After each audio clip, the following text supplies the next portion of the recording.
Hi, parents. This is Mrs. Miller, and I just wanted to take a few moments to answer some of the questions that have been asked on the parent question form. Thank you so much for sending those questions our way. We are trying to get them answered as quickly as we can. There were several questions, though, that were asked repeatedly, and so those are the ones that I'm going to answer for you today. But before I get started, I just wanted to say thank you so much for helping to start our online learning with such success.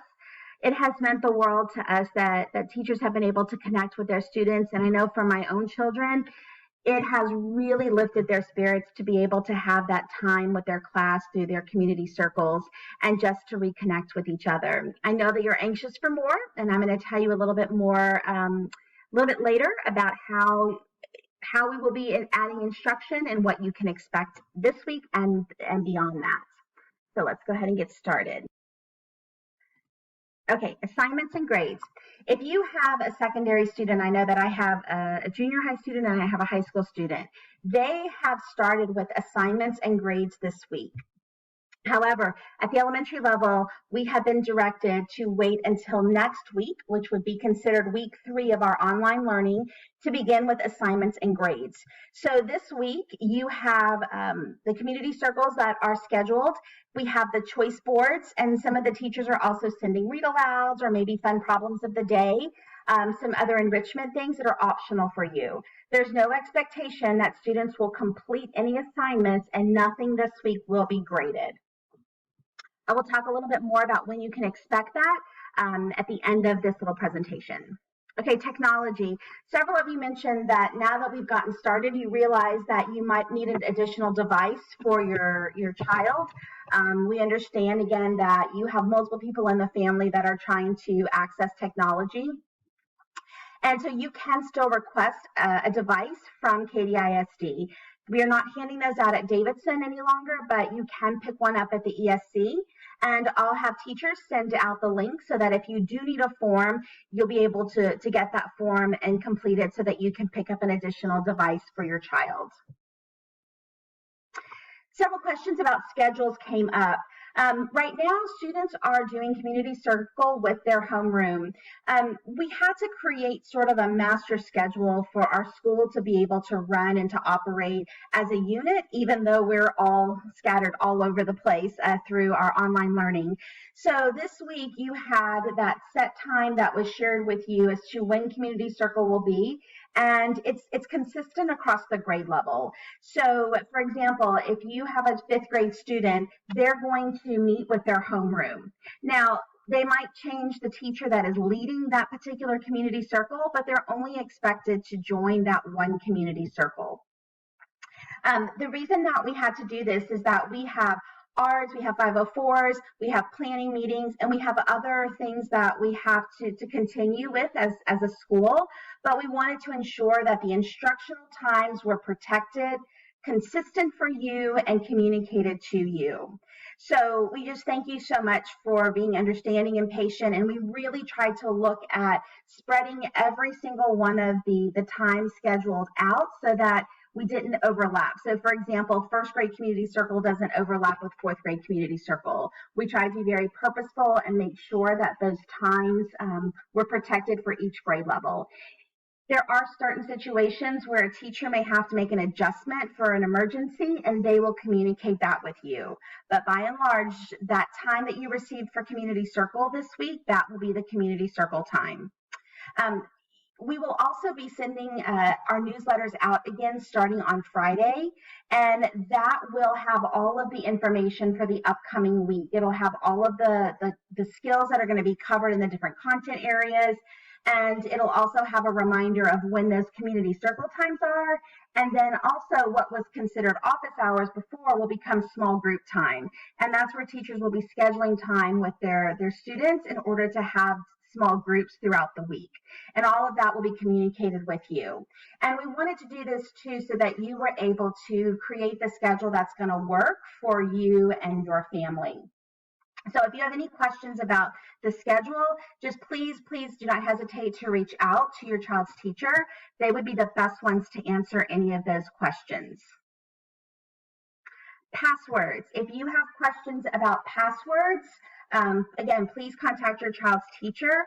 We also sent information out, and we will send it out again about how to access Help Desk with Katy ISD. So if there are certain passwords that we do not have access to because they're protected, the Help Desk will be able to help you out with that. You can contact them by phone. You can also contact them through email. But I'll have teachers send out that information again, and we will also include it in our newsletters so that if you have questions about passwords, you'll know who to contact. But for a safe bet, most of the questions that you may have can be answered by your child's teacher. So I encourage you to reach out to them so that they can get those passwords to you. Okay, next week. So next week we have a big shift. This week our teachers are spending hours a day prepping for online learning. I just have to tell you that I knew that we had an incredible staff. But if you could have observed or be observing what they are doing now and how they're acting, they are just absolutely incredible. The teachers are having to learn new technology, new platforms, and they are learning at such a rapid speed. And I know that it doesn't seem like it's going quite fast enough for some of you, but I have to tell you that teaching online is a completely different mindset than teaching face-to-face. And especially for the elementary level, when we think about how do we appropriately teach kindergarten and pre-K and first grade online, how do we continue to provide instruction while also supporting individual student needs? And that looks very different than it does in fifth grade. But this week, the teachers are spending several hours a day as they are planning out their lessons, and then they'll begin recording lessons. So on Friday afternoon, just like we used to send when we were all in school, you'll begin receiving a grade level newsletter. This Friday, that newsletter will also come with how to access and make sure that your child can access Canvas, because we will begin adding all of our lessons and all of our curriculum will be housed in Canvas. Now we'll have written directions, we will have a little video, so we're going to try to provide as much support as possible so that everybody can successfully access Canvas. We wanted to get it out on Friday so that you could try it out over the weekend and we could do any troubleshooting that we needed to do before we began instruction on Monday. Now, the way that we have decided to have our teaching work is that teachers will continue to do face-to-face community circles. That will be every day. We will also, those office hours that teachers have, those will become small group instructional times. So teachers will be reaching out to students individually to be able to meet online for small group instruction. We're not meeting with every student every day. That would not be possible in the two chunks that they have, but we will be meeting at least once to perhaps twice a week in the different content areas so that we can provide that small group support. And that very honestly is going to look very different for each small group that the teachers do. So this first week, there may be some more generalized small groups, such as checking in. They might be checking on some skills. They might be helping kids to set up book clubs and things like that. But that small group time, just like if you were to come and visit in the classroom, will look unique. So I do caution you about comparing what one child is getting to another child. Because again, we're about servicing our individual children and they all have different needs. Now, on Friday, when you receive that the newsletter and you receive the link to Canvas, what you'll notice is when you pull it up, you will have a choice board that looks very similar to the ones the district has created. And you will have all of the lessons that have been pre-recorded available to you. Now, we suggest doing one of those a day for the different content areas. However, we understand that all of you have very unique schedules at home right now. And in order to be respectful of your time and the unique schedule that your family has, we wanted to give you all of the lessons so that you could make the schedule that was going to work for your child and for your family. We will not have, if students are assigned a task, They will be given a couple of days in order to complete it and turn it in. Again, if there's anything that is coming up that is causing you to have difficulty meeting any sort of expectations around when assignments are due, just please reach out to your child's teacher. Again, we're trying to be as respectful to all the unique needs that people have, but we can't respond to something if we aren't aware that that a challenge is facing you at home. So please communicate with your child's teacher, and we'll do the very best we can to ensure that all of our students have equal access and have equal time in order to complete assignments. We have not received guidance yet on grades. I do expect that will be coming to our principal group this week. I know that they are working on that as well, because again, grading online work is different than grading things face-to-face. So there will be more guidance on grades and how grades will be taken that we will share with you as our online curriculum starts to roll out. The other thing that I will say is that if you need to meet with your child's teacher to have a parent-teacher conference, please, just as you would if we were in school, email them, reach out to them, and they will schedule a time that is mutually agreeable to both of you.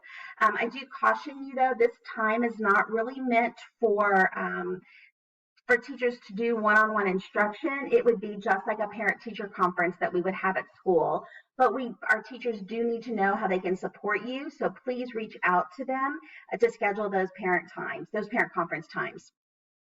If you have students who are receiving speech or receiving dyslexia services or in challenge, more information will be coming out as to how students will be able to access other services beginning next week. So again, I know that it seems like it has taken forever for some of these things to begin. For us, it feels like it's just happening overnight, but we just appreciate your patience and know that our goal is to continue high quality instruction for our dragons and to continue to partner with you so that all of our dragons can continue to be engaged in meaningful learning experiences, and that we have that continued partnership going with our parents. So if you have any additional questions, concerns, or comments, please do not hesitate to reach out. Again, you can reach out to me, you can reach out to Ms. Larson, or you can reach out to Ms. Gonzalez. But the best person to reach out to first is always that classroom teacher. And again, we appreciate all of your support and your patience, and we are looking forward to continuing this learning journey with all of you and with all of our dragons.